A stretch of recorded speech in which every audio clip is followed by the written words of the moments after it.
Hi, this is Blair Singer, best-selling author of Little Voice Mastery, here to talk to you about a very important topic.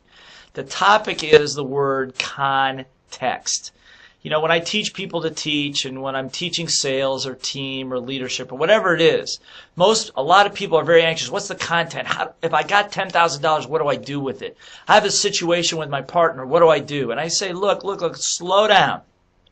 The problem, most people are focused on the small picture rather than on the big picture.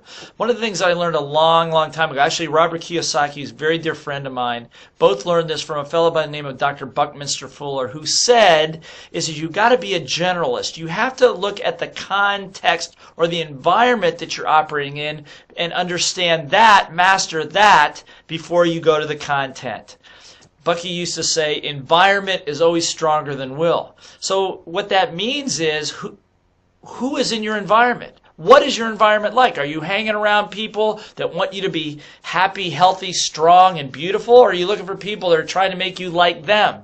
See, I don't care how strong your will is. I don't care how much great skill, data, technique you have.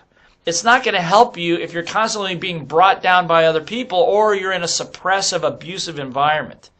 Think about it. The word abuse simply means abusive is meaning basically preventing somebody from doing what they want to do, or not giving somebody something they want, or giving them something they don't want.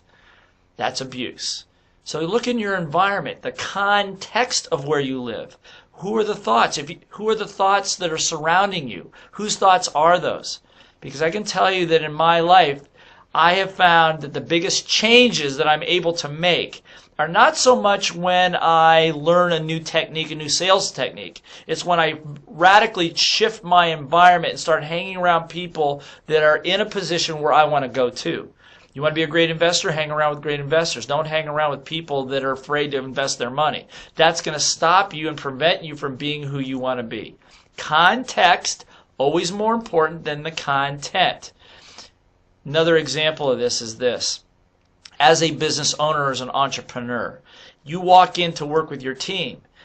If you're looking at the environment and the context they're operating in, what are the prevalent thoughts? What are the prevalent attitudes? Not what are the individual tasks they're doing, but what is the context of the environment they're operating in? If you want to be a great leader, you manage the context, not the content.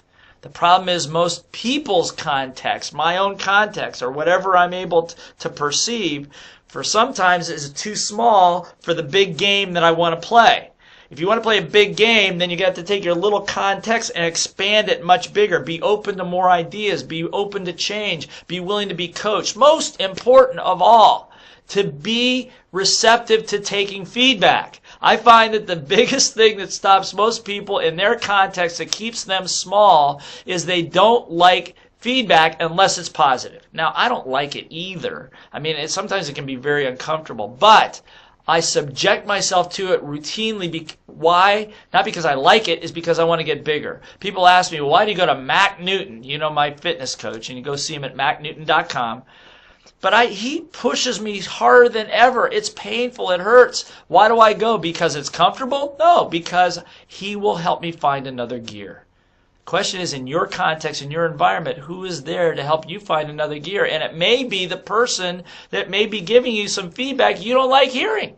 And your little voice goes, well, they don't know what I'm talking about, and I'm right, and all that stuff. And I've got to tell you that one of the reasons Kiyosaki and I have been friends all these years is it because he is not a comfortable person to be around sometimes, and neither am I. And so we as friends, we are willing to give each other feedback that other people won't give us. That's why we hang out. That's why we're friends. That's what you need in your life. So when you look at your context, your environment, who's there? Are you willing to take feedback? Is your context this big or is it this big? Is your game that you want to play, the goal you want to play this big? And if so, how big is your context? How flexible? How open? How much feedback are you willing to take? How much are you willing to change? And how hard are you willing to work for it? If you just are able to perceive what I'm talking about, your life will already change and the people around you will begin to change magically.